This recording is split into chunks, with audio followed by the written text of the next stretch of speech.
And today I took and pre-mixed all my colors from this plein air. So I matched up all the colors, put them on swatches, and then mixed these. And this took about 3 hours this morning to mix all the different colors. And the reason is because of all the different, how close the colors are in value and color and shade. So for every, what I call a local color, every color that I see out there, I do a warm and a cool version in addition.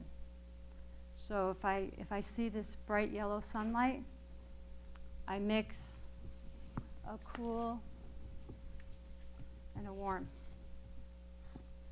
Okay, so there's 3 colors for every color I see.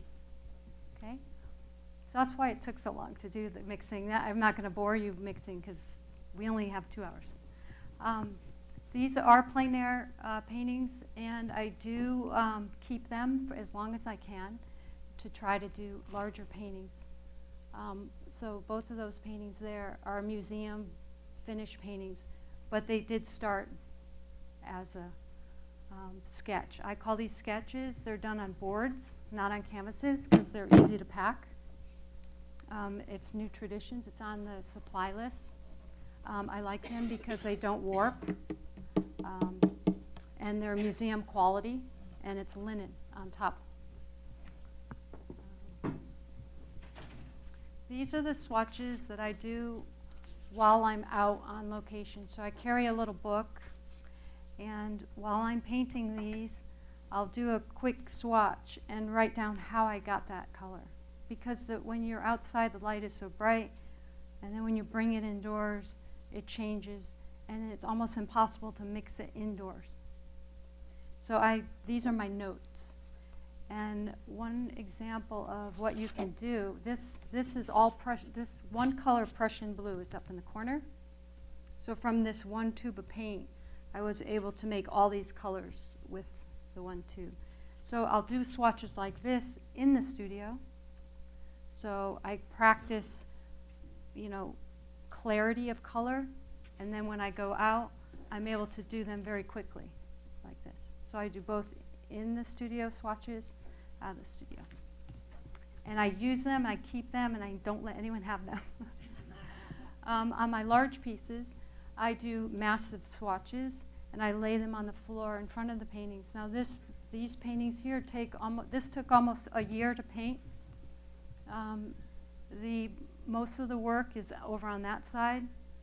This final painting it did take a year, but the actual work, which we'll see today, it goes very quickly once you figure everything out.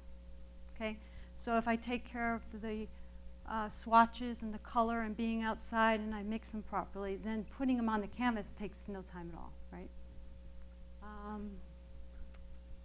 This one I'm going to talk about in a second, but let's get started. If you want to know about my history in this month's magazine, Fine Art Connoisseur, which I didn't have enough to give to everyone, but they're at Barnes & Noble right now. And there's a 6-page article on actually my life, so it's a little much, but you can read about it there. Vasari Paints is the paint I use. You're welcome to pick up the information card. And Rosemary Brushes is the brushes I prefer. And she has graciously sent these catalogs for everyone. Even though she's in the UK, she got these to me in 24 hours. So and they're all over the country. They travel, and so it's worth and they're not expensive, which is wonderful. Vasari is expensive, but once I tell you why I use it, then you'll understand, why I get them. They graciously sent us things. So we're going to do a raffle midway. We are at the break. At the break. So I want to thank them for giving those to me, for you guys. And then there's a little card of some of my work here back there. If you're a beginner painter, I'm Well, I want to encourage you to get both of these books. And if you're not a beginner painter, you need to get these books. Because if you read this at first, maybe 2 things will make sense, and then 3 years later you read it again, and 4 things make sense, and then you read it again. It's as you learn, they'll make more sense. So this is very, very important composition for artists, these 2 books. Okay, so this is Edgar Payne's Composition of Outdoor Painting. Edgar Payne's. You can take photos with your phones at the break. And then Carlson's Guide to Landscape Painting. These are key. Yeah. Okay. Okay, so, and then I'm very cautious about chemicals in my studio. I only use walnut oil as my medium, nothing else, because I don't think you need it because of the quality of the paint. So Vasari paints are just pigment and linseed oil. You're supposed to store them up like this so the pigment stays in the oil. And you can come up during the break and look how runny it is. So there's no need for any type of medium. So I have a safe studio. And the only other medium I use is cold wax, which I'm sure, has anyone heard of cold wax using oil painting? 1 person mic, maybe 2. But this is a medium I use also, and it's safe. So Gamblin, if you go online to Gamblin, they'll tell you what products are safe and what aren't in mediums. So that it's a good website. So you can take a picture of Gamblin. Okay, so I think I'm ready to go here. I'm going to, why a square? Well, if you read those books about composition, you'll understand that most landscapes are horizontal. And when you get in a competitive field of art, you're competing against hundreds of and thousands sometimes for museum shows. And so you need to stand out, and you need to be different. And so the reason I choose square, especially with seascapes, is because it creates a tension. It's not normal. So immediately when you see the canvas, you stop because it's not a normal thing to see a square. So that's one of the very first tricks I learned to get noticed. And how I deal with a square is very difficult. And I think of it like this. This piece here is based off of sheet of music.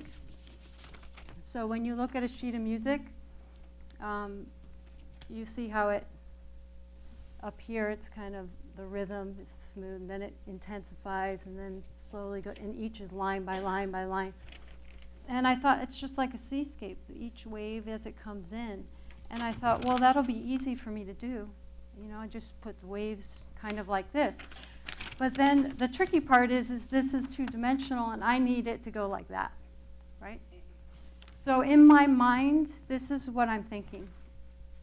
So when I start a composition on a square, and I'm doing a landscape or a seascape, I'm thinking of this.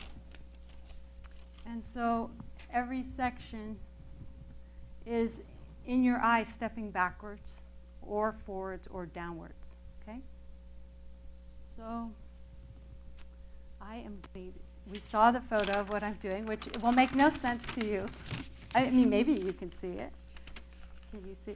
So what this is a photo of a larger, this is on the Pacific Coast in Santa Cruz. And I want to make sure that whatever I put in this square has impact. And in order to do that, sometimes you have to cut down the borders. So this is what I'm going to put on here. And for me, immediately in my mind, I'm seeing these lines across. I know some people grid, I don't grid, because I can already see it in my head. And I already can spatially figure it out without measuring. And if you can't do that, then you should use a grid, and you should measure it out. I'm sure there's all kinds of programs that could do it on here. And what I do at the beginning of a painting is this very runny stuff. It's called transparent red oxide. And what it is it's a very transparent, and I use a big fat bristle brush. This isn't synthetic, it's bristle, and it's they're really cheap because I don't care that it has I'm trying to scrub it into this canvas. There's a weave, and I don't care how it looks at first because I want to set up the abstraction. And for me, the abstraction is the large shapes. And so up here, I'm not sure really what I want to do, because maybe I want a background like that. Maybe I want a sky. I don't know. So I always leave that. I know where my point of interest is, which you'll read in the books if you don't know. It follows a golden triangle. So I really not sure if I want it in the middle. When you get to a certain point, you can put your center of interest in the middle to create even more tension. So when I start, I just basically, what I see here is there's the lower half here. And you can see how dry this canvas is, which is it's a linen by Masterpiece. But what I'll do is I'll just draw in the shadow shapes, what I see, the light, like this, and then there's the rock here, whatever. So I'm not even concerning myself with measuring. I don't need to. What I have to think about is the abstraction of what is going to create energy. I don't draw on the canvas. I never have. I've tried. I've seen people draw with pencil or charcoal, and they draw it all out, but for some reason it's never worked for me, so I don't do that. So I just quickly put this in here. We got light there. There's a space here. Then there's another wave. And then we just tuck this in here, and then we got a dark shadow there, and then there's something coming here, there's a rock back here. So this is how fast it should be. Shouldn't be this shaky, but and then the horizontal lines of the ocean are really important, but I'll show you why. But this is really, really dry. So I'm going to increase the oil, and I'm going to scrub even harder into the, shout out any question you have, okay, while I'm painting, because I'll start to go into my head, and then you won't hear anything or know anything. So even when I'm talking, you can interrupt me, because I know it's important to know what you're thinking, because I don't know what you're thinking. I know what I'm thinking. Yes, so this is walnut oil, and I have a yogurt every day. I don't take any lunches, but I do have yogurt, and that's what I put my walnut oil in. So just makes sense.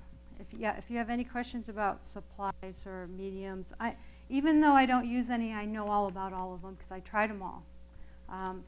My way isn't the only way. There's a million ways, and I love to hear what anyone else is successful with. This just works for me. I've had a lot of mistakes and bought a lot of materials to get to this. So now that it's working, I don't need to. I'd like to try. The cold wax is something the last 2 years I've been doing, and I was open to trying that. So if anyone has any suggestions, you can tell me what works for them. But so what I'm going to do is I'm going to start putting in the darks where I think the darks will be. I'm thinking about the energy of the composition, how I'm going to fool everybody with my skills to make the water look like it's moving, and how do I do that? Because that's the trickiest thing about seascapes is they always look plastic or fake. And I learned something through the Academy of Art. Doing my master's was classical training, and everything starts with an underpainting. I don't tint my canvases because this is how I draw the painting in. If this was all red, then I would be doing brown on top of it. And brown isn't going to help the optical illusion that I need to create movement. And so if I have a red underpainting and I put a mostly green blue over it, it creates a vibration for your eye. So it shakes, it vibrates. So it makes the water feel like it's moving. So if you think of, like, I always give an example of sporting teams, like, I don't know, any sporting team, you think, what is the Broncos, orange and blue. So if you're going to do something that's really blue, then you want the orange, see? So you have to have the undercolor has to create some sort of, effect, right? So these all start with this transparent red oxide because I like it because it's transparent. I know people use burnt sienna. I would use burnt sienna if I was doing a forest because there's a brown in it. This is more orange-red. So I'm thinking about that in my head, like I'm going to be tricky. I'm creating drama by creating, cutting the corners.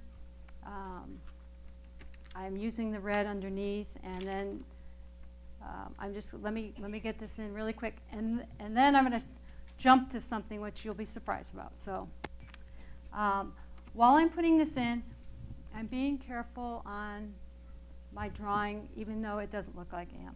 So I see a stripe of water that's darker than something that isn't. I keep it like that. If I see the core shadow, which is in the middle here, softer, I'll do that. And it'll darker and the thing like that. So I will completely develop this. Now I'm going to jump really quick because this process for me takes 2 days. Okay? And I didn't want to spend this 2 hours just doing a red painting for you. Okay? So what I did do was 2 days ago, I did the underpainting for you. If it's not upside down, you can't even tell. So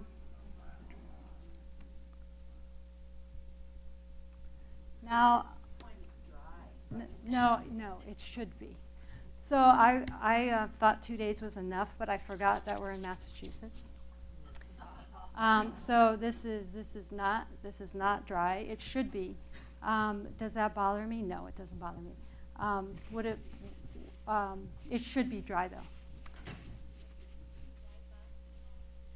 Okay, so I will show you that. If it's really wet, it's easier to see. There's a tool. Everyone should get one of these. It's a rubber stump. So someone's familiar. It's a rubber stump, and what I do when I get into the beginning of the painting, and I want to start doing fine lines. So what I do is I fill in as much as I can, and then I go back in and start doing it even more. Particular with this rubber stump. So if there's this a line here that goes like this, see? So I can draw with this. So what I do is I open up areas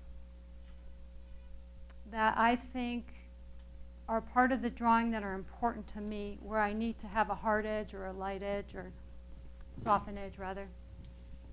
So does anyone have a question between that and this? Do I do the same thing with the plein air? I do. So I use an acrylic under painting color, not transparent red oxide, but a burnt sienna. So I'll use acrylic and it dries immediately underneath. I think that doing this creates a better it attaches to the canvas better, because I really take this brush and I really get in every single crease. You could see how dry it was.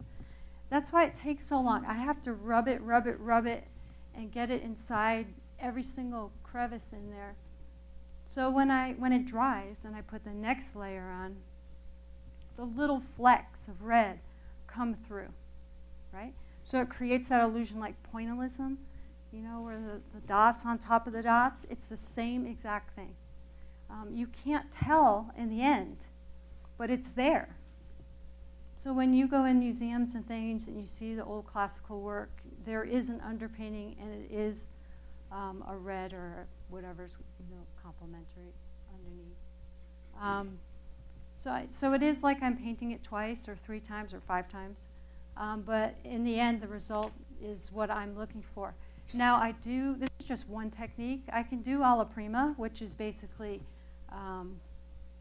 what I'll be doing today because it's wet. But alla prima would be starting wet and keep going layer on top of layer. There's a video on I think it's on Facebook or Instagram, where it shows a painting, and I went straight through 2 or 3 days. I think it was 3 days straight through. Of course, I slept. But never letting it dry. So that is possible. It's just I prefer seascapes to do it in this manner, where every single layer dries in between.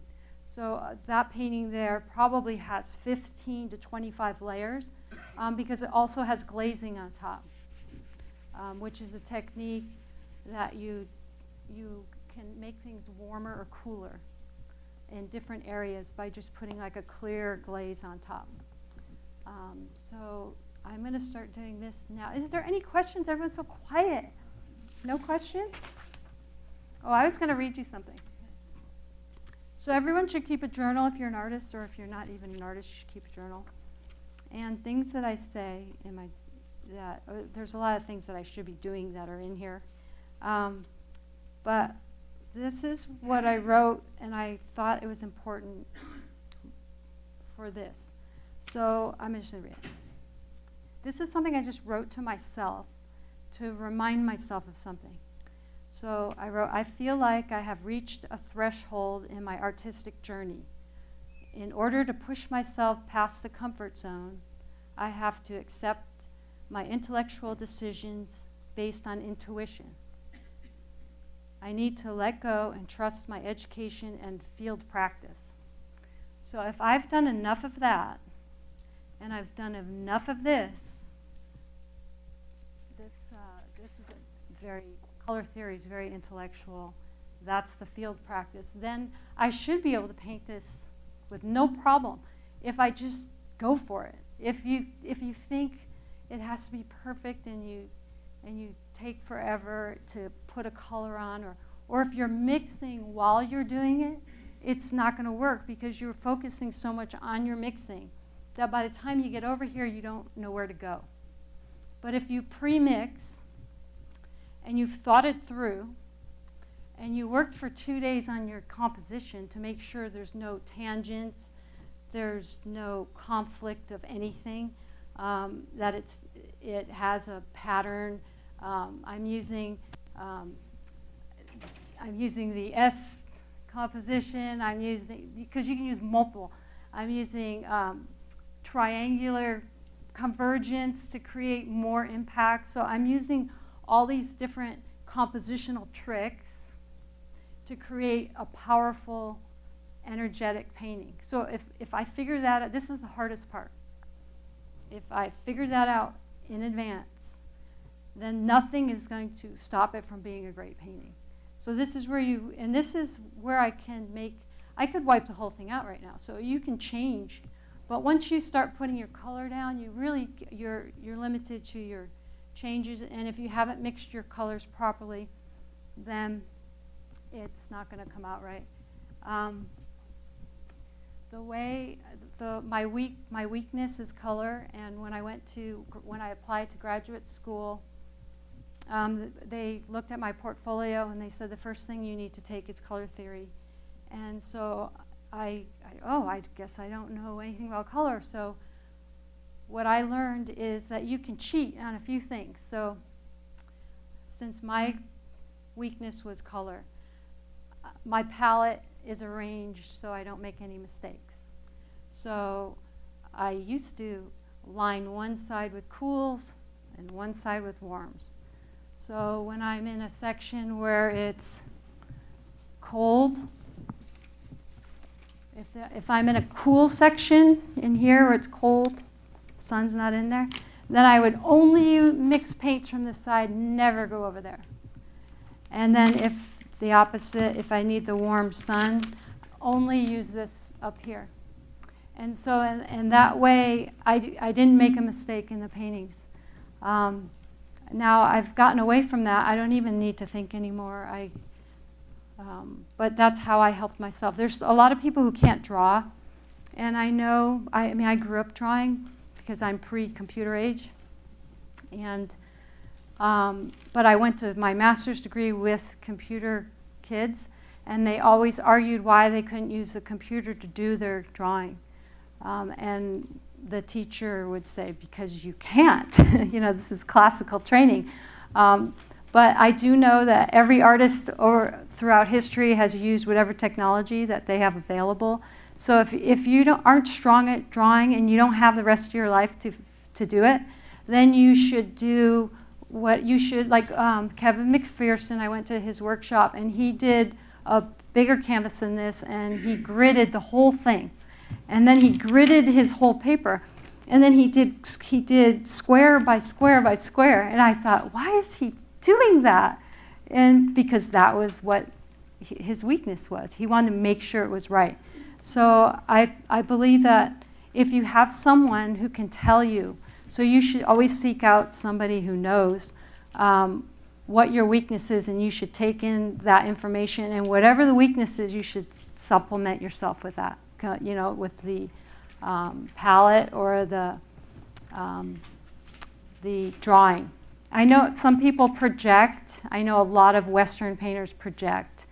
I had an experience where someone asked me to do a mural, and so I bought the projector and I got all my things and I showed up, and it was a big showroom with glass windows, and it was broad daylight. There was no way I was going to be able to project. So I thought, what am I going to do? And there was a crowd of people all waiting for me to do this mural. And so I just did it, and it just came out. So I thought, well, I don't need a projector. So sometimes you have to try things to figure out what you can do and what you can't do. Just be accepting to fail.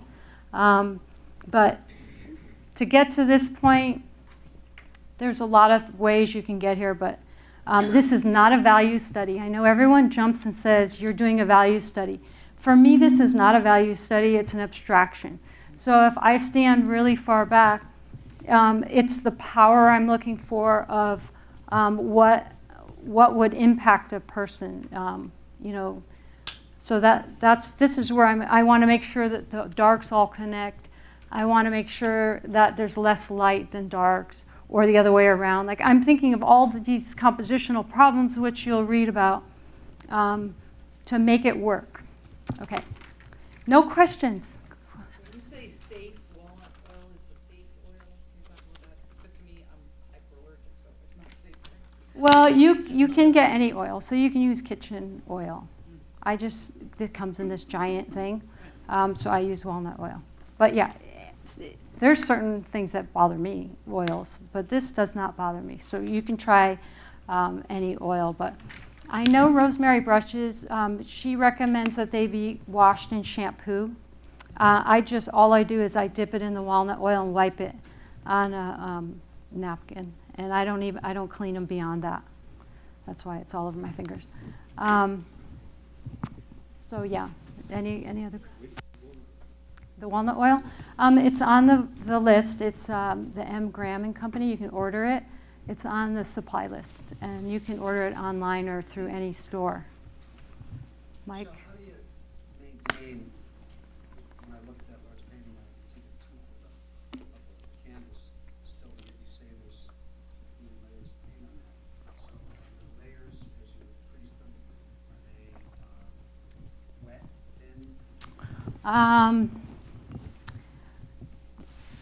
Yeah, this one is on. This one is a little bit thinner. This The one to the right in particular as well. This one, yeah, It this- really has a lot of canvas to it, and Yeah. how many layers might you have on that? a lot. Yeah. So when I do a layer, I don't mean I cover every inch of the canvas. There's certain parts that I build up on, and certain parts I leave. If you shine a light through the back of them, you could probably see where things are lighter or thicker. I've been working a lot heavier lately, heavier paint, which takes longer to dry. But yeah, you're right. So there are, I leave things, if something's working, I leave it alone. Yeah. So I have a question going back here. If you, so you have your composition and it dries and all of a sudden you come in and you see something that's not right and it's very dark, do you use the walnut oil to go back in, scrub it out? Yeah, so it takes well, when this dries, it's very difficult. So that's why I like it to dry. So when I know it's perfect, now am I saying this is perfect? I wouldn't bet on it, but in my mind. So I can come in and I can just wipe out, but you can see it's almost not doing it now because it's 2 days or a day and a half. But on that first day, it comes right out. So the first day or two, you have to work it. But you have to. I think the hardest part is the first 2 days getting this down, for me. And I let it dry completely. So as those layers dry and you start adding more layers, are you using the fat over lean type of principle or? Well, when I did the alla prima painting, where I use thick paint, and I just go right on top of it, on top of it, on top of it. It dries fine. I don't have any problem. And then you put a glaze on top of that, and then you put the varnish on top of that. There's no cracking or anything. Why? I'm using quality paint, quality canvas. I'm not using too much medium. There's a certain percentage of medium you're supposed to use with your paints. That creates cracking. So I'm very conscious of the percentage of the oil paint versus medium and the quality of my materials. So I'm not concerned about fat over lean. I know what you're saying, but I haven't had any problems with any of that. Anything else, or should I start? Yeah. For the values in your underpainting, you don't over dilute your paints for the lighter values. Do you just paint heavier with your darker values? Say that again. You don't over dilute to make the lighter values. So do you just put more paint on to make the darker values? Well, you don't see very, are you saying that I'm not using a lot of white or light colors? No, just the amount of, to get the variety of values, using only the one color and not altering it. How do you, well, just go to how do you get those variations? Like this with the Prussian blue, where I use this one color to get all these. Oh, okay, the same way, just. Yeah, so for this one tube of paint, this would be the white. I added white to it, and I was able to, as I added the white, the color changed like this. Do you use white in the, I use, underpainting? no. So the white is the canvas. Oh, okay. Is so that you the just- question? Yeah, that answers the Yeah. question. The white, I leave the canvas open for the white, just for my own. And for the lighter red shades? I just use less paint. Oh, okay. Yeah. That answers it. Thank Or you. I wipe it. I have a squeegee too, so you can squeegee this like with a shower squeegee, and it breaks down the surface. So it's if you like a smooth surface, if you like it to be no brush strokes, you can squeegee it down, and it still leaves an impression. Okay. So, Did you use that little nub brush, or did you use the towel to get the values? no, I just use less. I use more walnut oil or I less. see, so you diluted it. Yeah, I dilute it with the walnut oil to start, and then it's dry. No, it's not dry, but yeah. So I'm going to start. Do you want to ask questions while I'm working? I think that'll. How much time do we have? You can go till 8, and then we're going to break. So we've got Okay. half an hour. Half an hour? Okay, so will someone talk or ask something? I can use a computer and I can use paper. I know some people like to get their photograph printed out at Kinko's, the exact size of their painting, like C.W. Mundy does this. That's great for him, but to me it makes no difference if it's crumpled up on the floor and it's this big. Because I've already figured out in my head what it's going to look like. It's not going to look like this. Does that make sense? Yeah. So I don't paint what I see. I wrote this down for somewhere. One other thing I wanted to show you. I do sketch, which I don't have any drawings for you today, but because I sell them all. But I do a very detailed sketch of paintings in graphite. Prior to that, I'll do just Sharpie, like ideas of what I may want to paint, and what I'm looking at is negative space. Because for me, it's about the abstraction, which it has to be the strongest thing for me in a painting. More so than what it is. Like, who knows what, you don't know what this is. But it is rocks and it is water. So that's my technique. So I use the Sharpie and I do pencil sketches. Because all the preparation work makes it go. So I'm going to go now. So let me think. I wish there was music. First of all, I never paint at night, right, honey? I only paint with natural light. So I paint at 7 in the morning till 3 in the afternoon every day, and I don't take a break. I work in 2 different studios, which works for my technique because we travel every 10 days, coast to coast. So while I'm working on 7 paintings on one coast, then I go to the other coast, and those are drying. So then when I arrive, it's a fresh eye to the composition and the paintings. I'm excited. They're dry, ready to go. Then I get to a point where if I go beyond what I'm ready for, I have to leave, thank God, or I'll ruin it. And then I go to the other coast and I pick up from there. I was telling Dottie the other day that for some reason, I'm doing all my West Coast seascapes here and all my East Coast woodland scenes there, and I haven't quite figured out why that is.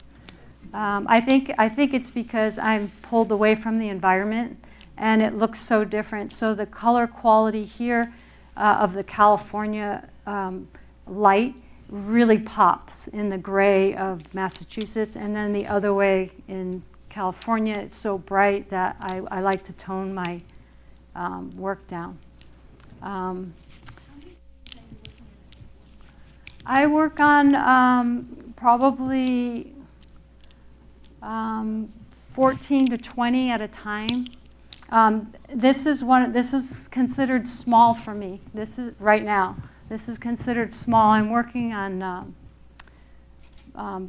6 feet tall paintings. I have an easel that goes up and down and side to side, so I don't strain my back. But for me, these are very difficult to do. I have a hard time with small. I don't know why. It's just how I see. And so because this is so easy for me, I've now decided I'm going to go even bigger. And my husband's probably shaking his head, but we're building a new studio so I can go even bigger. Because I'm limited to door height right now. So I was trying to figure out how I could work that, and it's working. We don't have it yet, but... So yeah, all right. I usually use a palette, but for some reason I don't have one here. Do you ever wear gloves? I do, so I wear gloves. I wear gloves to set up my paints and to take them down. What I was told from a scientist from Stanford, that she said that there's more harm in putting your hand inside of the glove where the fumes get in there all day. So if I'm all day working and there's fumes inside, whereas if I put on lotion on my hands and create a barrier, then when I get paint on my hands, I'll wash my hands and then reapply so because you want your hands to breathe. Now that was her opinion. It just works for me. If I am going to varnish or do something that is messy, I will put the gloves on. There's a couple parts. I use tissue at one point, and I do use my glove. But let me get going because I'm not gonna get going. You guys can take a picture of this palette over here because this is kind of how I work. There's no science to it. What Vasari is great about is on their website, each color, they tell you if it's cool or warm. So this is how bad I was. I had to, on my tubes, I had to write, this is cool, because I couldn't tell, is that cool or is that warm?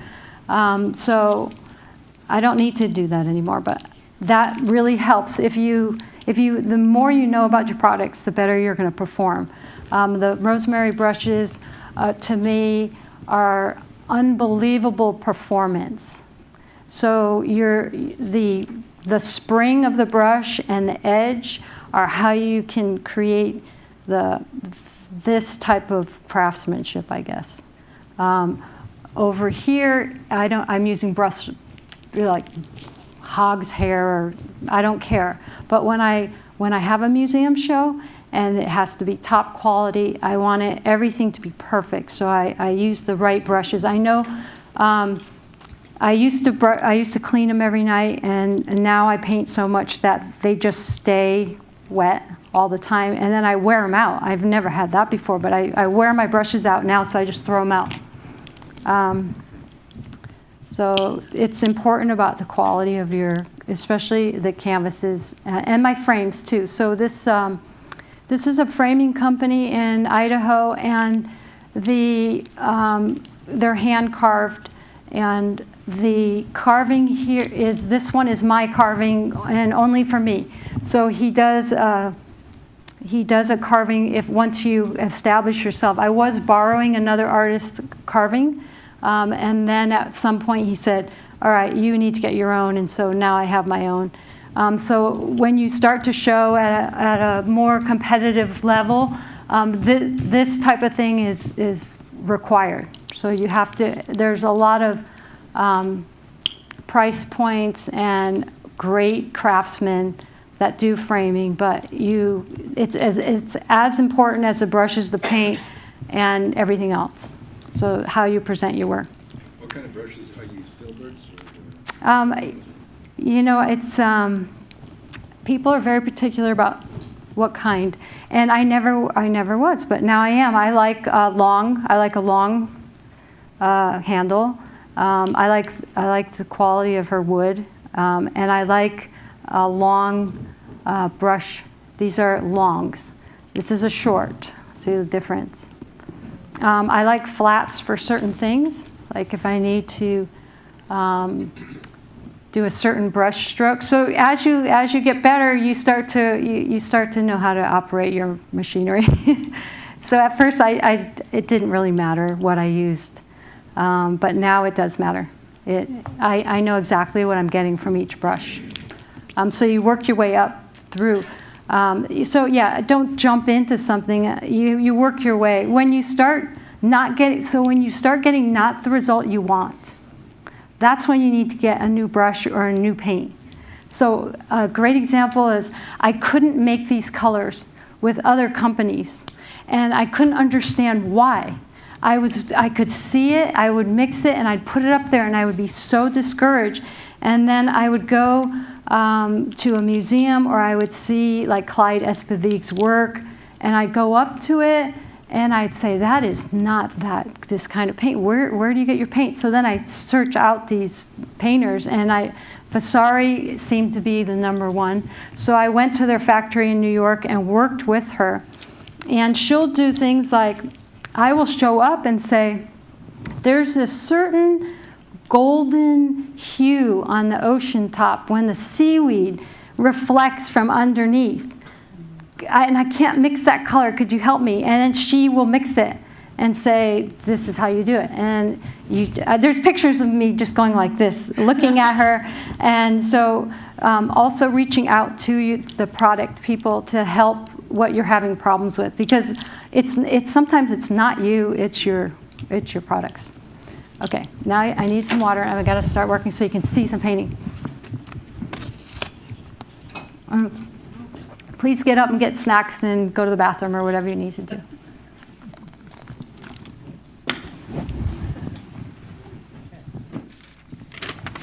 I don't work from one corner and go to the other corner, so don't worry. It won't make sense for a while. Also, I'm just going to quickly say, if you didn't get a raffle ticket, would you come get one now, please? It's some bags with Vasari paint.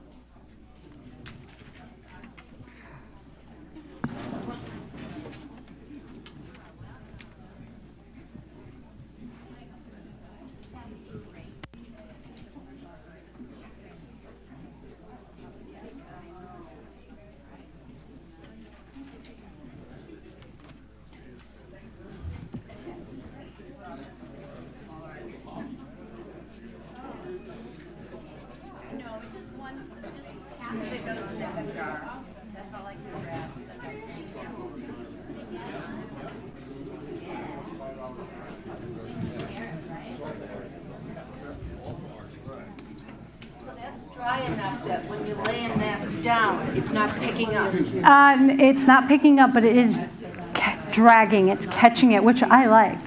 I like a chunky brush stroke. I like to show the brush work. I saw you chunky.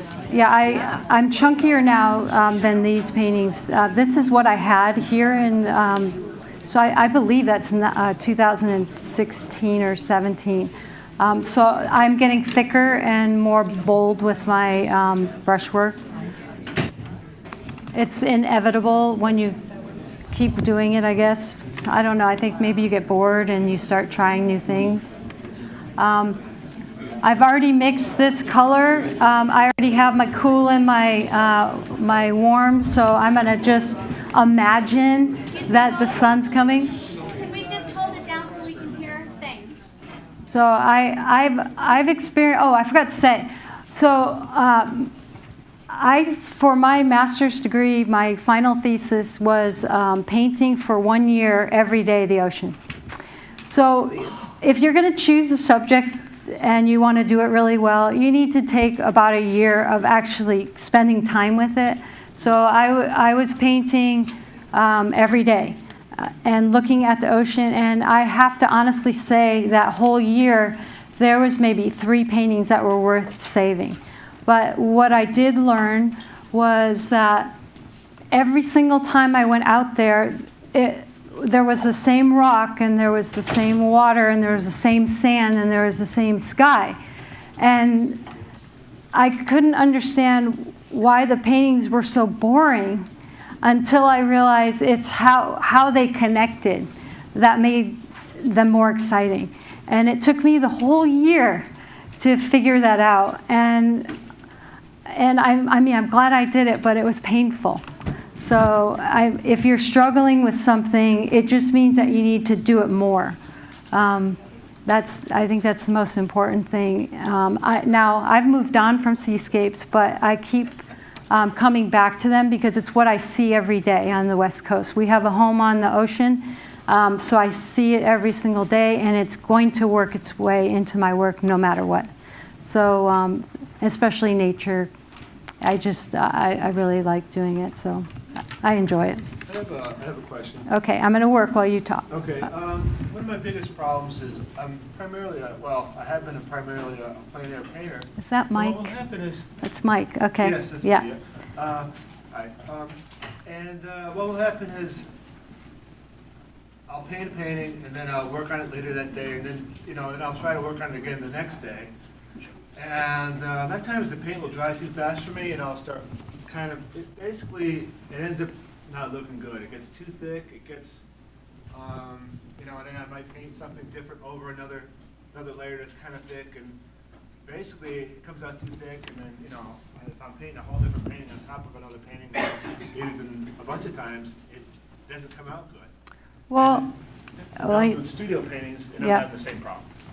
I would say that if you have already figured it out before you start, so for whatever reason, either your colors weren't thought out correctly, or your composition wasn't correct, there's something that's stopping you, and so you're not able to move forward.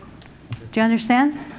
So you need to spend more time on your sketching, planning, and developing your colors before you start painting. Because if you find yourself doing that, it's subconsciously your brain's telling you something's wrong, so you're not able to continue. Because you know when a painting's going wrong, and you're like, okay, I need to go do the wash, or I think I'm, But if it's going well, nothing can stop you, right? Yeah. I have a lot of failures, obviously. If you do 10 paintings that don't work out, you just set them aside. And then later, is it Picasso? 7 years later, he'd pick up one from the pile. So sometimes you're not ready for it. So there's a lot of points in painting that you come to a point where intellectually you know where you want to go, but physically you're not able to do it. You're not able to work it out. So you just stop and set it aside and do something else. And then it'll all of a sudden come to you when you find the answer, and you can go back and fix it. What about, that's, I like that, it's really excellent advice.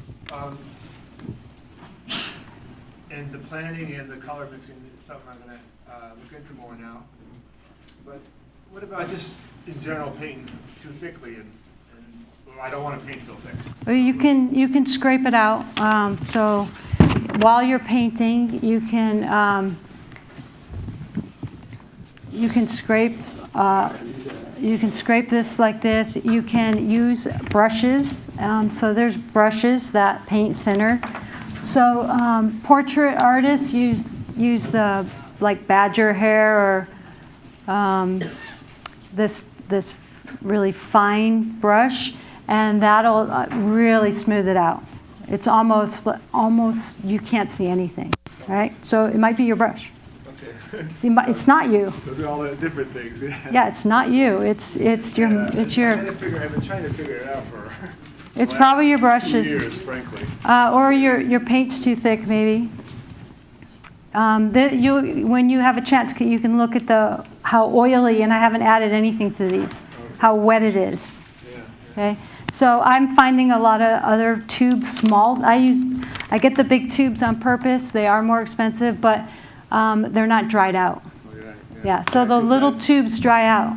That could be it. Too. Yeah. See, it has nothing to do with you. Yeah, I want to try that paints because I know what you're talking about with paints. Yeah, so you try a sample. They are expensive, but you don't. So at first, I wasn't making enough money selling paintings, so I was using cheaper brands for certain colors. And then the colors that I really needed to get a result on the canvas, I would buy Vasari. Okay, so I worked my way up. So, like So is Gamblin considered a cheaper brand? Gamblin is a great product. I wouldn't say that it's cheaper or more expensive or anything about it. I would just say it's a great product. Yeah, I can't say anything bad about any product because I've used them all. You use them at every level. So when you get to a point where you're struggling, it may be the paint. It's not the quality that you need at this point. So it's really important to keep notes in your journal and look back at, well, why was I so frustrated with this painting? And then now it's in your notes. It'll tell you. But yeah. So try different, if you go to any workshops or things like that, you can try the artist's paints, or get the samples. You can get samples from, if you call, you can actually call these companies and ask them for stuff, and try them out. So I don't start at one side, and I don't really think too much when I'm layering all this in, because I'm going to show you, if I can hurry up and get this in, how I blend it. It's very unique for me. I don't see any other, oh yeah, I do see one other artist doing it, so you'll probably know who it is. Does anyone have any questions about workshops, other workshops? Because I've been to them all, just so you know. I've been to all the workshops. I've been to all the conventions, and I've advertised in every magazine. And if you have a question, I can ask. And all the organizations I'm involved in. Why so many? Because I like marine art, so American Society of Marine Artists. I thought was interesting. I think they should have more females, which they are doing now.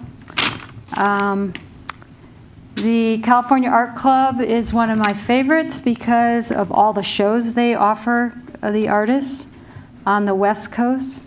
You can be an out-of-state member, which I am, and participate. Salmagundi Club, go ahead. Paint patches of color, spots of color. I am, because what I want to do is I want to make sure that there's the red coming through, right? And I like texture, and I'm going to do something to this to mix it. So I don't mix my colors completely. I like the color strains to run through them. It gives it that vibration. I don't completely mix it up, and I don't care if they blend.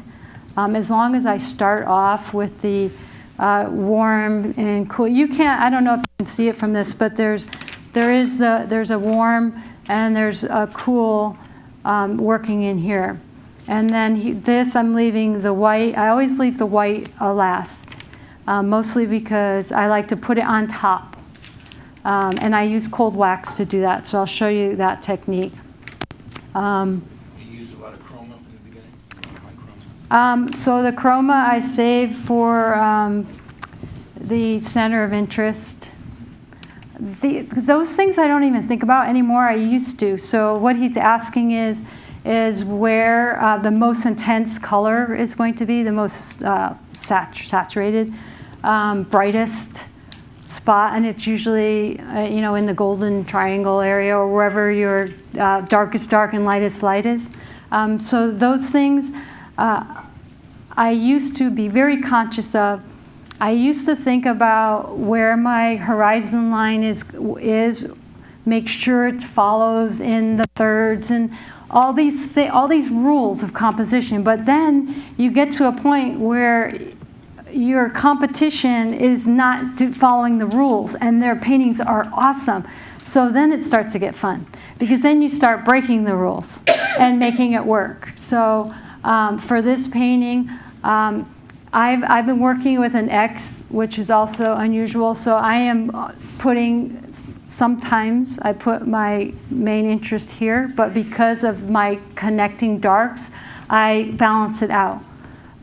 So even though you may break a rule, you pull it back by doing something more to it. Does that make sense? So does that make sense to people who are painters? How many artists do we have here? How many artists? I'll see a lot. So there should be more questions. Water is another dimension. So I know I showed you this. So you know, I cut the canvas in this manner, but there's a lot of my paintings that also go down. So you always have to consider the depth of the water. And for me, I don't even think that this is anything but an abstraction and a puzzle that I'm working out. When I paint flowers, people say, what flower is that? I have no idea what flower that is. Can you tell me what flower this is?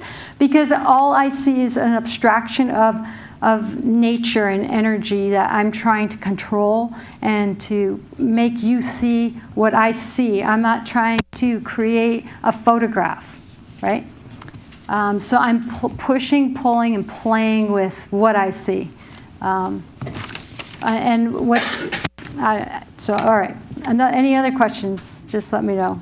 I think it's wonderful that you're able to go from the east to west coast every 10 days. How is that? How do you, why do you do that? Why don't we have my husband answer that question back there? I think it's awesome. I used to fight it and really get upset about Is it. that a business reason, or is it just you like to do that? Or? We are bi-coastal from a business standpoint. Oh, okay. Okay. And it works with Michelle because she stops keeping Yeah, right. Where the other ones are already dry. Right? I think it's wonderful, and I'm a little envious, frankly, you know, that lifestyle. It's not the greatest, let me tell you. Well, yeah. Well, It just seems so awesome. I'm sorry, but you're on your own this week because I have to stay here. I don't think I've done that yet, have I? But he does get dragged to all the competitions, and he has to go to all the dinners and things like that.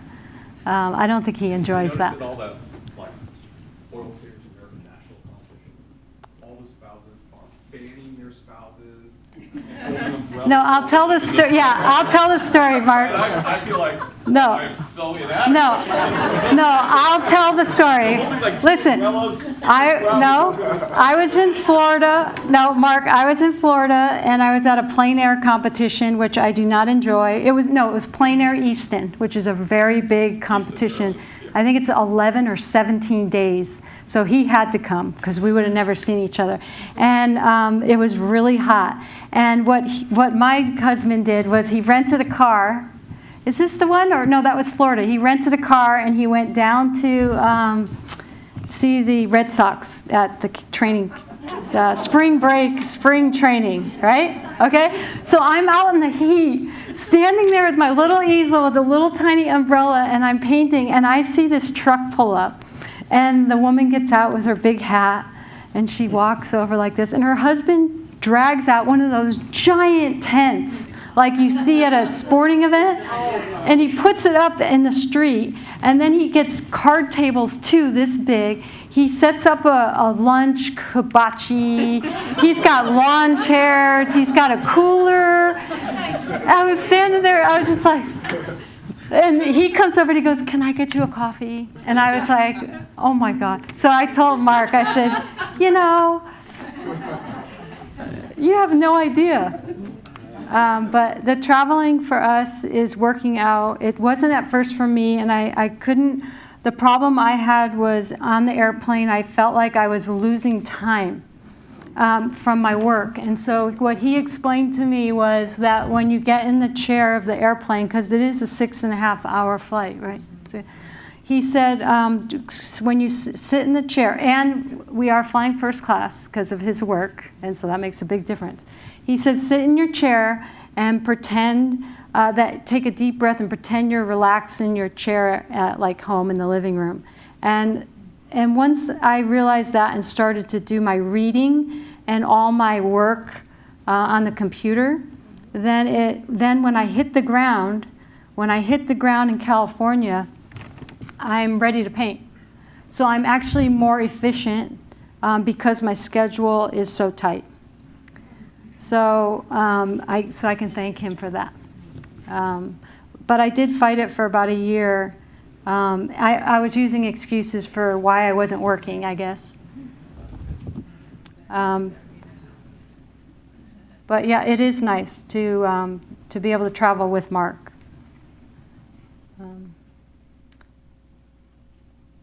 Okay, enough of this. Yeah, I don't know why. I figured I might as well. On my palette here, I had lined them up. The rock formation in the foreground here, and then as I move to the rock formation in the back, it starts to gray, and everything turns gray and green towards the back, even though what you see in the photograph is not that. I know because I've seen it a million times. So you have to make a lot of decisions based on your experience outside, and not rely on the devices. If you rely on the devices, you're going to get a flat painting. It's not going to be realistic. Yes? It's about 8 o'clock. Okay. You want to take just like a 5-minute break, and could all of you get out your red raffle tickets? And Keith, you've got a wonderful... I'm going to keep painting. Is that okay? Okay, good. No, you can't. Yeah. We're going to go Kathy. Bronner here has all the raffle tickets, like trusty shopping bag. Everybody get one? Did everyone put theirs in? So have it so he's just going to read the number off. And the first thing, just to reiterate what we're going to be raffling off, we've got 10 rosemary brushes and about 5 Vasari bags. And then the awesome prize are these tubes of Vasari paint. Yeah. So we'll do those last. Okay. Okay. First one is A28. I presume everybody starts with A28 soon. Yeah. 032. All right. I'm going to bring this over to you. Wait, who won? I have to see. Oh, that's nice. Okay. How about the bag for the next one? Yep. Next one's a bag. Okay. Step up by 2. This is 034. All right, now I'm going to move into purple. Step up by 2 every time.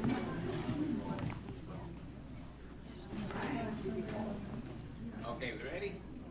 The next one is 019. Oh. Can I ask you a question? while Sure. you're looking? What is the surface you have on here? It's, all this is a cardboard, Yeah. a foam board with the, the sheets of palette, gray palette. They come on sheets. I just taped it because I couldn't find anything else. This is my, yeah, yeah.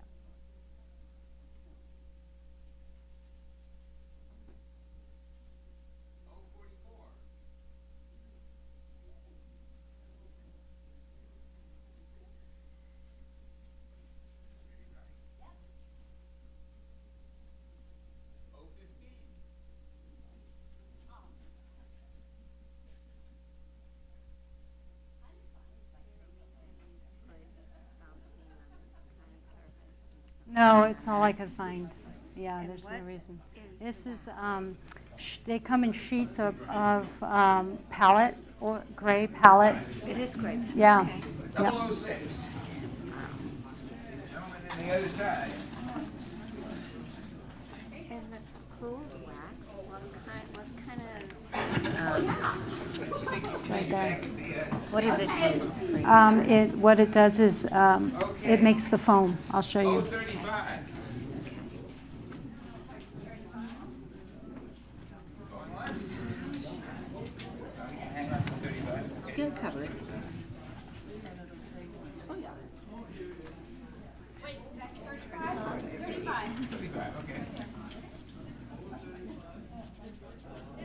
These colors are beautiful. Absolutely. I know, I need to do that. I know.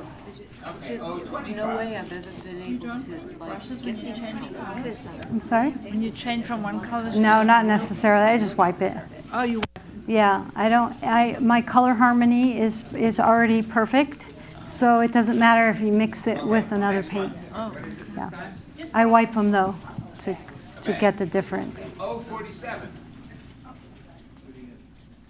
You gotta call my number. I wanna win something wonderful. We're almost there. Hi, how are you? How are you? Good. 042. So these are all pre-mixed.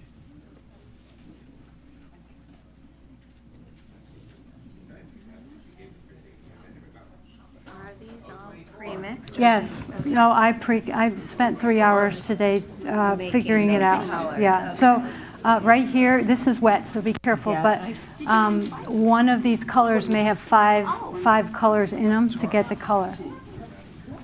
Okay. 008. I should probably mention that. I'll remember to mention that. I like the way you hold your brush. Well, it switches around as I go. Two more.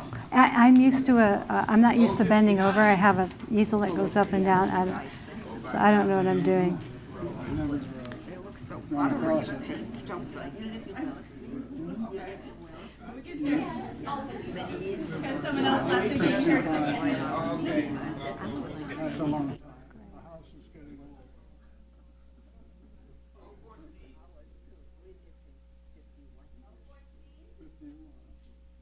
Very good. You've survived. That's the key.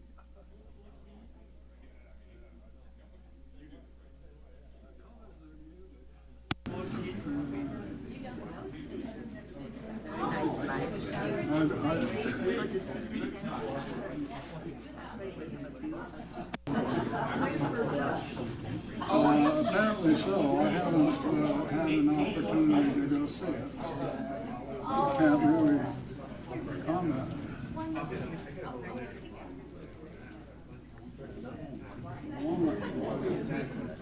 You missed the last Inland Watercolor Society lunch.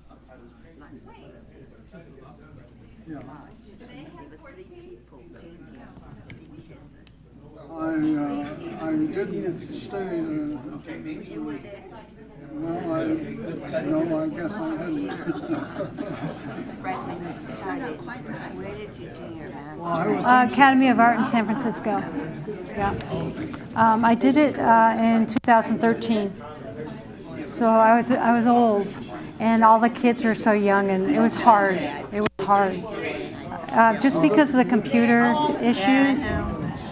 But I made it. I did it. So. This is the grand one, and then it'll be after this. I'm curious, did she pre-mix the, Okay. Now I'm going to move to the next section, and I'll blend all this in a minute. Because it takes a long time to mix. So I want it to be grayer here. You want to see a masterpiece? Yes. Thank you, everybody. And then I want warmer. some colors I don't recognize. I guess this is the basic palette in which goes, Are you still painting? Are you still painting? yes. I mentioned to Bob that I don't think painting.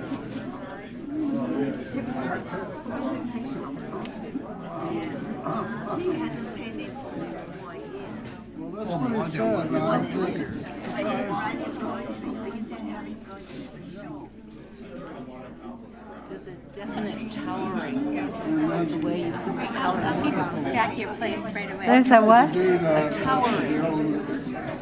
It's up and down. Up and down, yeah. Yeah. It's like the music notes. what was being presented.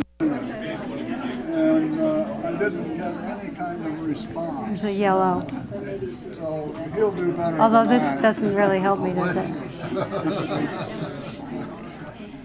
It's too green. It needs to be Considering gray. things such as planes and angles too. Yes, so I go in the movement of the water. Aha. Okay. Definitely. There's some green in there. It had a completeness. That's why it's towering. Okay. possible when it's watercolor. It takes a long time. Well, when I started painting watercolor, I think a tube was $3.50. Now it's up around Well, I don't know. But you do oil too. mostly. Dark enough. I found that I could earn a better living in oil.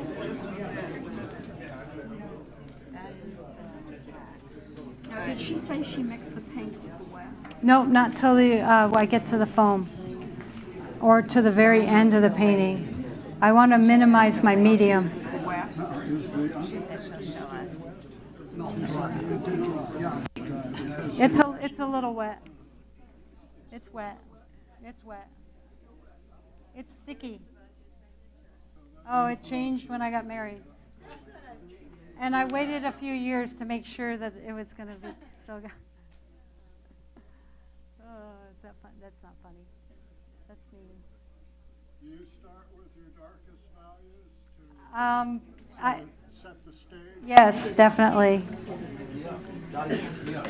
Fritz, you're asking all the right questions. So Fritz is also a member of the Guild of Boston Artists, correct? I'm sorry? You're also a member of the Guild of Boston Artists? Yes? Yes. He is. I'm just going to interrupt Okay. you a second, Tippy. Folks, can we ask everybody just to maybe move back and sit down so the folks that are sitting can see? This is Okay. kind of like Sorry. rock star. I know. Plein air. This is exciting. Okay, it's going to go fast now, so I will move it.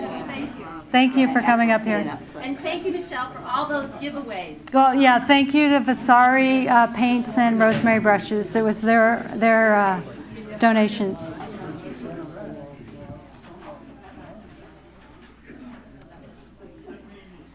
So what I'm making sure that I'm doing is leaving a lot of open spaces right now.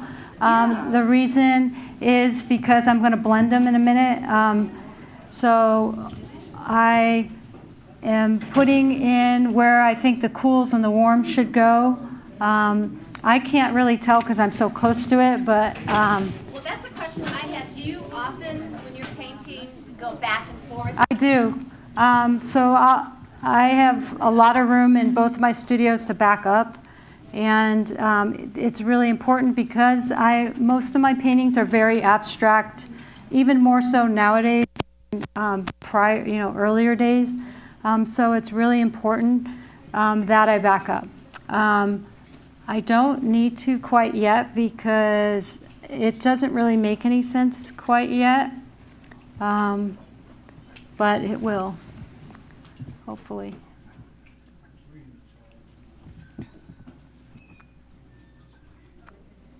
The Pacific Ocean is really easy to paint. It's fun because it's so active. I haven't had a chance to paint in New England yet because it's always foggy when I go. I plan trips to Maine and I get there and I can't see in front of the car. It's you don't get that on the West Coast, so I haven't done any seascapes yet. I have painted in Florida, and it's a little flat. It's hard to get some energy from the water, but I think that's why so many boats are painted. Oh, here's a good thing. If you have movement in a painting, whether it's an animal or water or something that's moving, you need to have an upright. So if movement is like this, you need to have an upright. So if you go back and look at Western paintings of a cougar or something, guarantee you there's a tree right next to him or a rock that's straight up. So that's one of the little tricks that you need to do there. Explain the reason for that. I don't know the reason. Someone must know the reason of why you need a vertical to intercept the, to create movement. I don't know. That's a good question. I do know that you need to do it to create the effect. Can I ask, do any of your California collectors or buyers ever buy any of your paintings that you've done at the East Coast?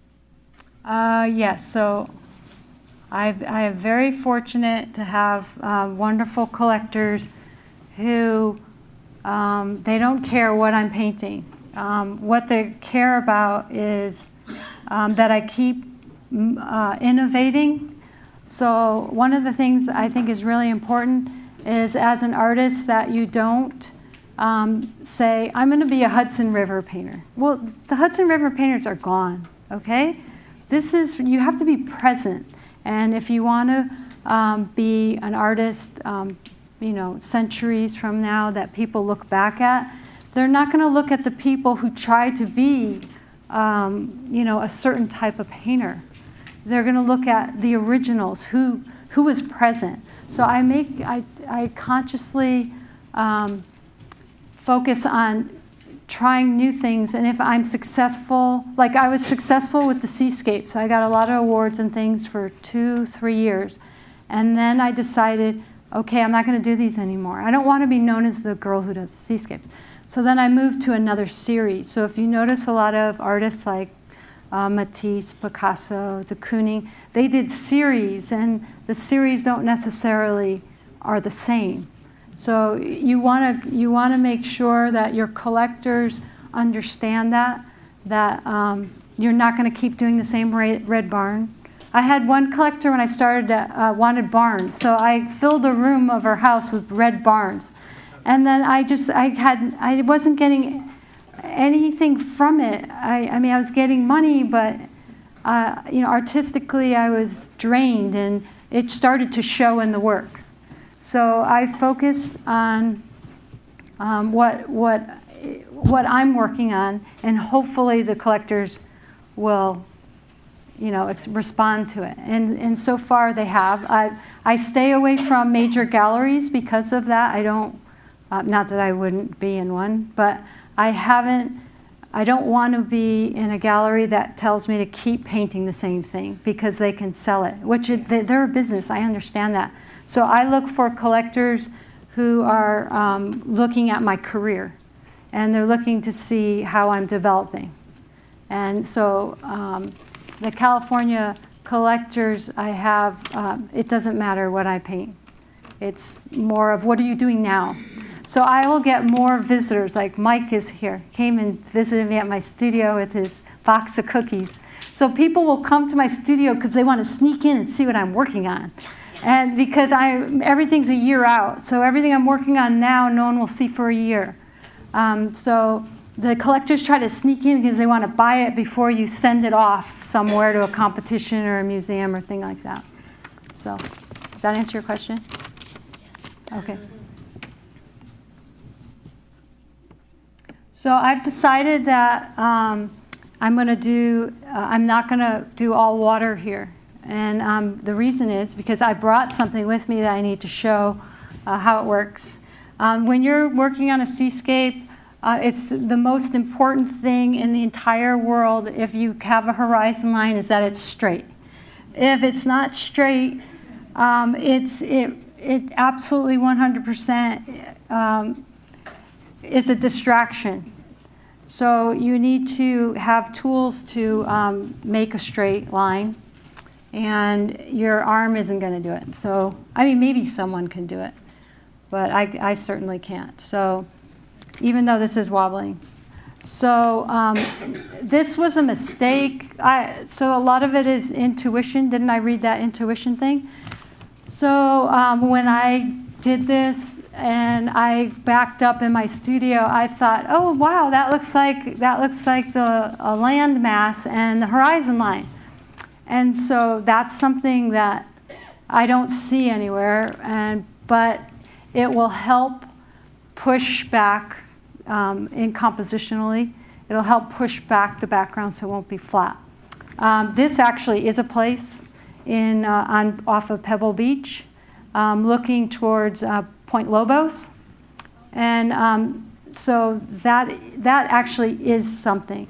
Obviously I'm just doing this on the whim here, so I can add that.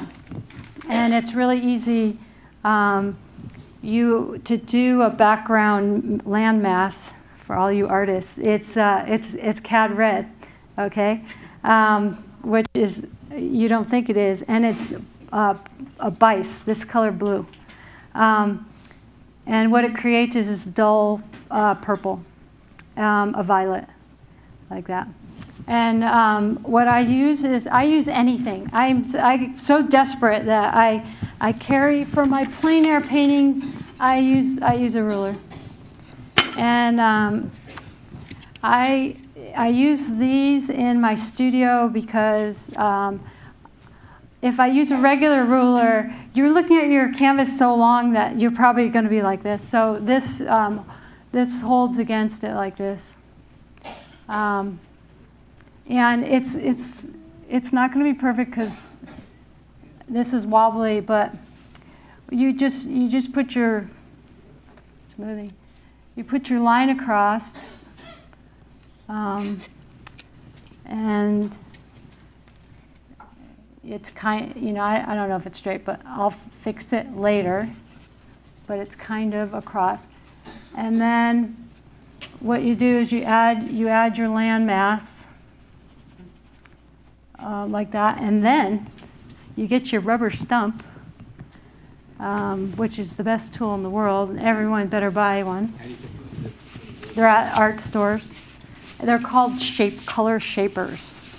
You have to look for them in the art store. You just ask for them. I think they're for clay, but almost everyone I know, and they come in different shapes. And so this clever little sucker will give you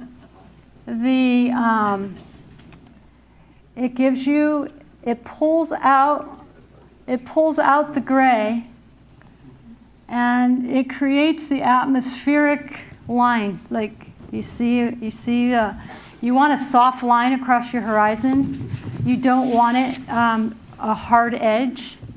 You want it to be, there's always light, either whether it's homes or water or whatever, at the horizon line. So it helps you with, instead of painting them in, because you don't, if you spend too much time on that, painting things in, then everyone's going to look at that and they're not going to look at this. So you want to be really subtle. So I use underneath the canvas, and I use the rubber stump to pull out. And then I'll adjust that as I go. But that's basically a start. I see it's a little crooked, but what I'll do is I'll back the water up to straighten it out, and I'll pull the sky down to straighten out the sky. And then I have to consider I have a frame here. So this looks a little tight. I would pull it down maybe a little, but I'm not going to be really particular because I want to show you how I blend, and I want to show you how I do the foam, because if you all want to do a seascape and you're all wondering how does she get the foam to look foamy, I'm going to show you, because I know that's frustrating for people. So let me finish. I'm getting close. It doesn't look like it, but I'm getting closer to, I never even looked at this. You can tell that I'm not a computer person. I wish I was. I know people are doing compositions on Photoshop, but I don't know how to do it. I wish I did. And they move all their compositions around, and so they don't have to waste time sketching. And I don't see anything wrong with that if you can do it. I just can't do it. I wish I could. Okay, so let's get into the water, water is very difficult. If you think of it as not being water, it makes it easier. And just think of it as another form. Oh, should I speak up? Oh, Fritz can't hear me.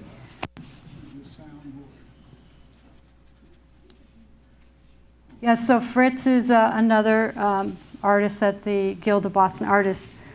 Did anyone have any questions about the organizations on how to get in them, or competitions, or anyone try to do them, or do you have any questions? Yeah, how do you do that? How do you get in one, or how do you get in a competition? How do you get in a competition at that level, I guess? Okay, so there is you should start locally with these wonderful organizations. And that's the most important thing, because it teaches you how to manage your time. It teaches you how to submit work that's professional and what they're asking for. I had someone from the Guggenheim Museum or Foundation ask me to be in a show last fall, and it was 6 or 8 months, was it, Mark, of work leading up to, it was that much work of interviewing paintings, it was just, that was the process. It was that many months. And I got to the very end as a finalist, and you had to have 4 or 5 references. And one of my references was in China, and he didn't respond. And so you're immediately eliminated. So a lot of these competitions you enter and you don't get in, it could be as easy as your format of your photo is wrong. They never looked at the work. They never looked at your name. It was just not the right size, so it just goes in the garbage. So it's really, really critical that you start off locally and you learn the basics of what is required to enter a show and understand the timeline. The timeline is the most important, when your images have to be ready and what you're supposed to do. Is it flowers? Is it, whatever theme it is, you have to follow that. That's not me. And you have to be open to criticism quite a bit, especially when you're starting out, because that's the only way you're going to learn. So if you're doing something wrong, like your frames are wrong, if you have the wrong, so if I enter a competition and I send this frame to the Autry Museum in LA, they wouldn't put it on the wall.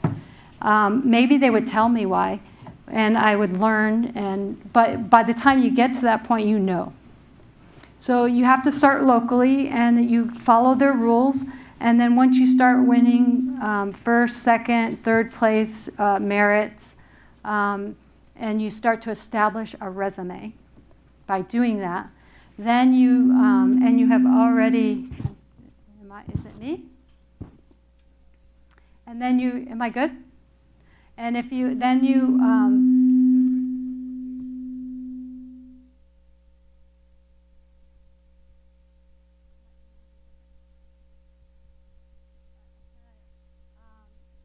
maybe it's a computer, no. That's the only thing I changed. So then, all right, I'm going to keep doing this because I know you want to see this finish, and I'll talk. So start locally, and then once you start winning, and join the clubs. You can join the clubs at any level. They basically just want your dues. And the reason they want your dues is because they need to pay their staff. And you want to support the groups you believe in. There was a lot of groups I was involved with that I had to sit back and think, you know what, it's not really doing anything for me. I don't like the way this group paints. It's not, I just don't want to do it. So I've limited my group, and I'm going to limit it again this year to only the groups that I believe in the type of work they're doing. And you get to know how the clubs work.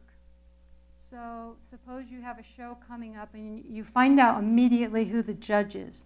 And once you know who the judge is, you're pretty much going to know who's going to be in the show, because they all have their favorites. Like in like dog shows are the same way, I hear.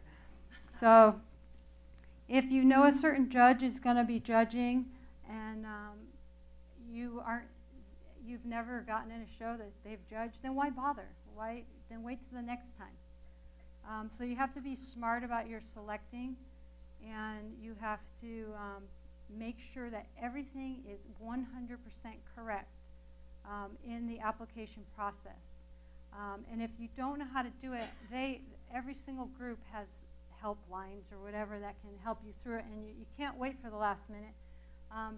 I've had a couple shows recently because I've been so busy that I couldn't prepare for, and this is too late. And so I immediately thought, I'm not going to enter. But then I felt guilty. Look, see how I can just pull it out with this little stump? So then immediately I said, well, I better just support the club and enter the contest anyways, because they're going to need my dues, or we won't have any shows. So if you don't give dues, there's going to be no shows.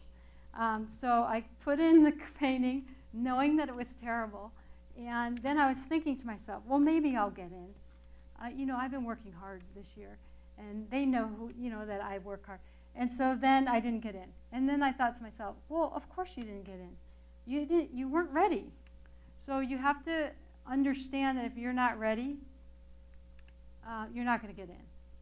And then how do you get ready? How do you know you're ready? You have to ask somebody who's already doing it, like me. So you could contact me.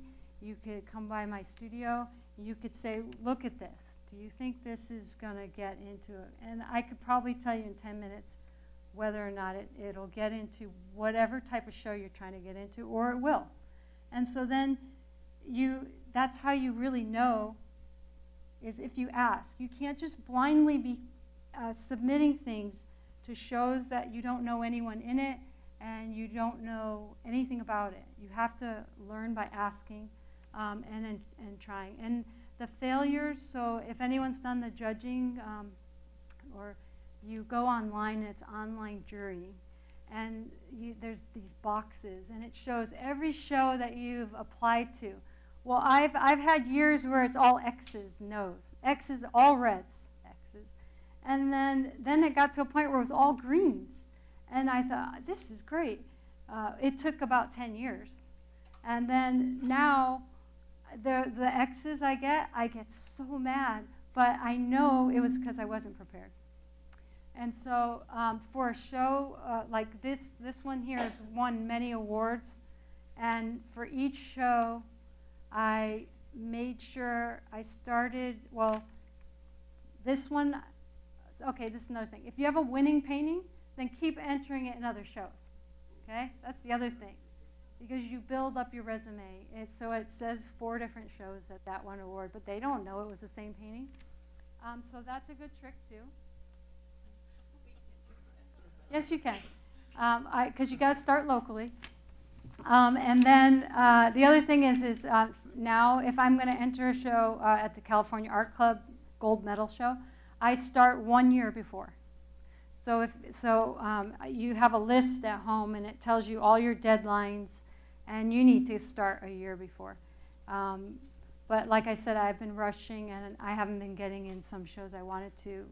It doesn't matter, but it does matter to me. But yeah, so I guess the answer is you need to seek out, you need to join the clubs, you need to start locally, and it's actually fair. I don't want to say that they just want your money. It's all fair. It's just whether it's for you. Like Oil Painters America is not for me. I did their national show. I did all their regionals. I've won awards. But it's just not for me. And I don't know why, but I just realized it. So I guess maybe if you just try different things, that'll be more helpful. Because, like I said, don't be afraid to fail. So try different ones, and then if they don't work out, then move on. But really invest yourself in them. Don't half do it, because half doing it isn't going to get you in any show. You have to go 100%. And if you don't know what you're doing, you have to ask someone like me who will help you walk the steps. But if you do local shows for a couple years, you'll know what you're doing by the time you're ready for the next step.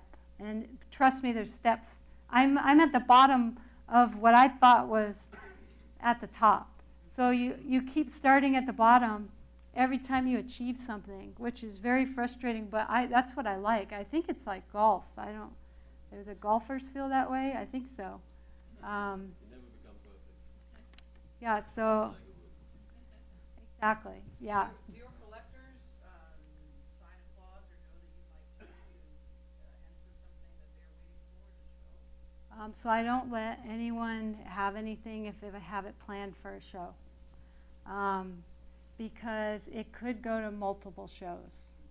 It could, a lot of the shows won't let you So I had I'll give you a couple examples. I had a painting that I put on, so look, this is how I do my background water. It's just like the notes on the thing. I do horizontal and vertical all the way across. We're leaving open spaces. And I don't care what it looks like because it's all going to be blended any second. And then I'll start sharpening the edges if I have time. But this is how I do the backgrounds, like that one over there. And then I'll stick in a couple darks here and there, and they will blend up later. So what was I talking about? The shows? Yeah, collectors versus Oh. an item to show. Right. So I put something online on social media, and a collector saw it, and he called and said, I want that. And I said, well, it's promised to a show. And so he said, okay, fine. What show is it? And so I said, you need to call this museum, and this is the number, but it won't be available until January. And it was September. And I thought he was just going to say, oh, forget it. But he did. He called and he arranged with them to purchase it, but it did have to sit on the wall for a year. So it depends. If they're in a hurry and they want it now, they'll beg and plead and they'll say anything to try to get it. But you have commitments and you sign contracts. So you sign contracts with the big shows, and you can't sell it. You can't make changes to it, to the paintings once it's submitted, things like that. Do you have to be invited to the Easton? Plainer Easton was a, no, it was not an invitation. Was it an invitation? So some of these are invitational. California Art Club Gold Medal is an invitational and a jury. So some of these shows, you wonder why big artist names are in it. It's because they've been called and said, please be in the show, because it draws the crowds. All right. And that's what you want if you're a young, emerging artist. You want to be in shows with well-known artists, so you don't care that you're suffering and trying to get in the show, and they just get a call. And they're like, oh, I have to have a painting in that show.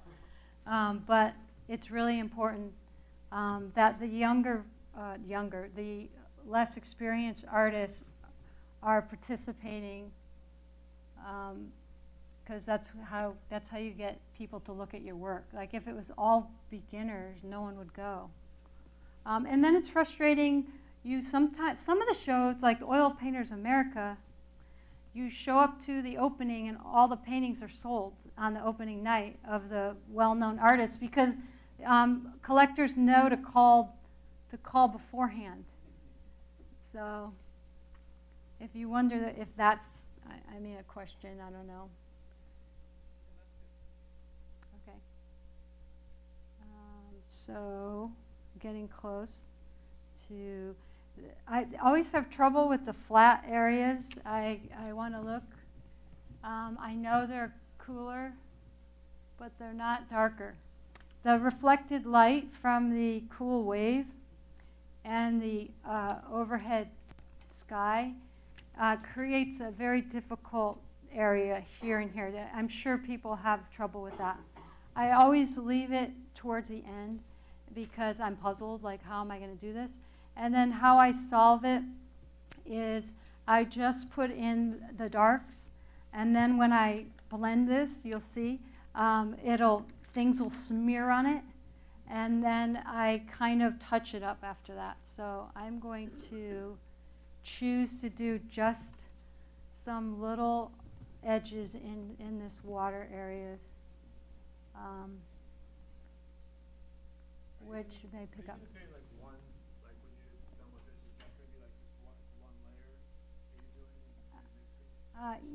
Yeah, I hate to break it to all of you, but everything you're seeing here will be covered eventually.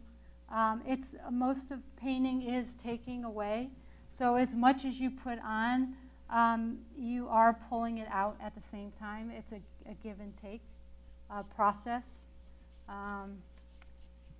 But yeah, I'll show you. I'll do it sooner than later because I know I'm probably getting close on time. Okay. What time is it? Okay, so I'm going to start blending, and then add the lights, and then show you how I will do the foam because I know you all want to know that.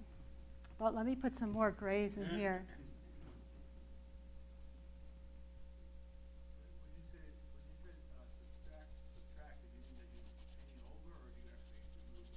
I do both, so I'll show you right now. Let's just go while I got this going. So what I'm going to do now is, I always thought you had to paint a painting with just a brush, and I always thought that you had to, you couldn't manipulate it in any other way. And then I took all the workshops I've taken. So has anyone taken C.W. Mundy's workshop? Anyone? C.W. Mundy? He's a fantastic painter. So what he does is I paint thick, he paints thick. I don't want to lose the quality of the brushwork because there's energy in brushwork. I don't want to remove the thickness because I like to build on top of thickness. So what you do is you put your gloves on and you sit here like this, and it doesn't take long and it doesn't do much. But what it does is it picks up color and it scatters it all over the painting like this, and it breaks down the weight of the brushwork, and it creates like the water, the up and down of the splashes, and in the rocks it creates the coolness into the browns. And so you just do this a little bit until you see it all over and it looks messy and you're like crying. Because all the painters know here, there's an ugly before a beauty in painting. You have to go through this. A lot of times people stop painting at this point. This is the most crucial point because this is where the most energetic brushwork is going to happen. It's just Kleenex. So it's Kleenex. That's it. So you can see it here. I'm not gonna leave all that in there. What I'm gonna do is at this point. What I do is I start going in with. I will spend a day going into every little crack and corner, and I'll pull back out all these little lines, and I'll make like horizontal lines or things like this wherever I want to fix things, or if I want to make something a little more like I work edges with this. If I see like that rock up there, I want a little more clear, I'll pull that or make it smaller. I can do those changes. So I'll do this for a long, long time. And then I will blend with a soft brush like this one right here. So this is, so I use synthetic brushes. They're not real. They're plastic, I think. I don't know what they are. I just like the bounce of them. And I like the brush, I like to see the brush. This brush here that makes it smooth. So suppose I want to, let's work on the water area because we're going to add the white. So I want to break down, before I put the white on top, I want to soften the edges. I use this brush to soften edges between areas. So you can blend different directions or pick up. If I want to pick up something that's too blue and put it somewhere else, I'm still leaving the red showing quite a bit. And maybe 5 or 7 layers from now, that it'll even cover more. But right now, I just want to kind of smooth this stuff out. pull this out. And break up the monotony of it. It's just so, I don't even know. I wish I could have worked longer on this area because this is probably going to be the funnest part in the end. I don't know how many people are on the internet, but I will continue to post this over the next few months so you can see. But if you sign up and put your address on my thing over there, I will send you, because I know a lot of you out here do not use the internet, I will send you photographs. So, You'll post it on Instagram, you'll yeah. post it on your website. Yeah, I'll post it on all the social media outlets that I'm on. And then now I'm going to do some white because I need to see some white. So cold wax, here it is. This is the greatest invention. What is it? It's wax. You're only supposed to use a certain percentage. I would say like a third, but you can call and ask. So all it is this sticky stuff. And it's wax. And you take it and suppose, so we're going to do some of the wave there. And for me, I see that it's lighter here, and so I'll use a yellow. And I'll mix it in, and it's grainy. It looks like sand is in there. And then what I do is I scrape it over the top like this. And what happens is it creates little tiny bubbles on top of the canvas. It's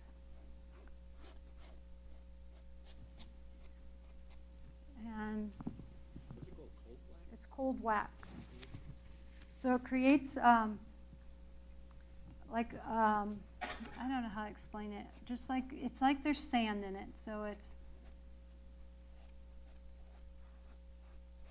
And then I can scrape it out.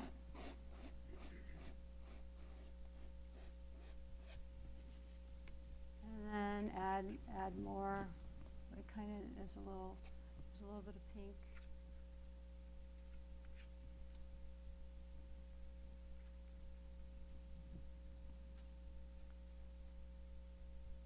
So this is a palette knife that I'm applying it with. I could do it with a brush also. This is just a little faster right now.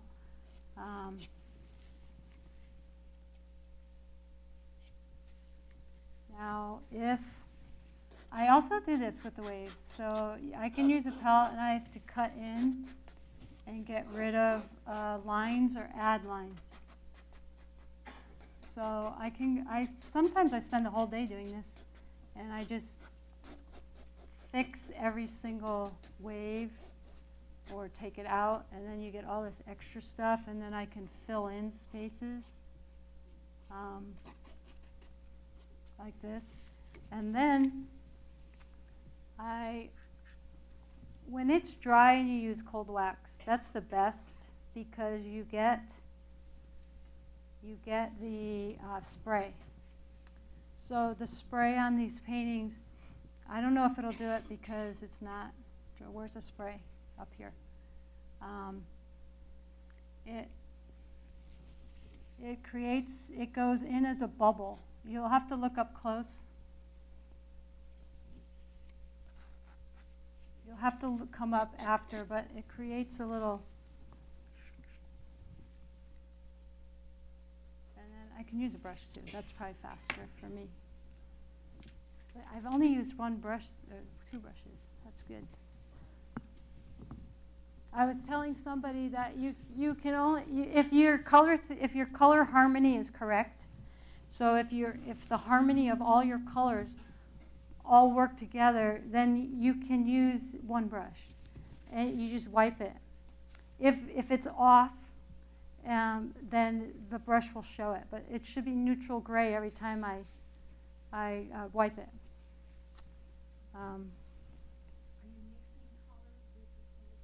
I am. So the cold wax is over here. It's not very much of it. And the only reason I'm doing it is to show you so you can probably come up after and see the little bubbles.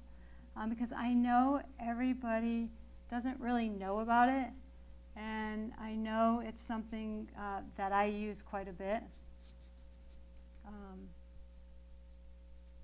So let's just keep adding some color, white in here. No, I would add it at the very end. I'm just doing it for you. Because there's going to be so many layers on top of this that this is how I paint is I start off messy and it gets tighter and tighter as I go. So I want it to be energetic, loose, and I want to make sure that there's brush, like I'm painting. I want to be painting, and I don't want to be careful. I want it to, I don't want it to look like a photograph. I want it to be alive and flow and let the paint work. And I don't want to be too careful. Good evening. It is now 8:50. Oh, no. The library will be closing in 10 minutes. The computers Okay. will shut down in 5 minutes. No. Circulation doesn't. Wow, that's quite the get off the stage announcement, right? Well, Don't worry, you're good. okay. So I mean, I don't know if you have any questions about, like obviously you can't believe that it's going to go from that to that, but it does. That's how I do it. So if you're spending all day long trying to get that right away, it's not going to happen. So you're going to send us the progress in stages. Sure. Yeah, I think that'll be the best because. Well, no, I'd appreciate that. Yeah, because you'll understand. So basically what I'll do is I'll go through the entire thing again with and take things out. So this is too thick right now, so I'll thin it out like this. And then I'll take the rubber stump and I will make sure that I get this rock in correctly. And I'll do this give and take all the way until I don't even know what it looks like, but until I'm happy with it, and then I'll let it dry. And after it dries, you go back in and add more of the spray and the wax Yes. and so forth Yeah. until you get it where you need it, where you Yeah. want it. So if you want to come up and look at, or you can touch look at the cold wax and everything. I thank everyone for being here. I wish I could. Thank you. I wish I could do an entire painting in one evening, but you have to know it's impossible. But knowing that it's this messy to start is probably makes you hopeful, and it'll make you looser when you're in front of the canvas. Yeah. Yeah, and thank you, Dottie. Thank you, everyone. With like acrylics or just with the oil? You have to ask the manufacturer, so ask Gamblin, because I just don't use acrylics. I don't see why not.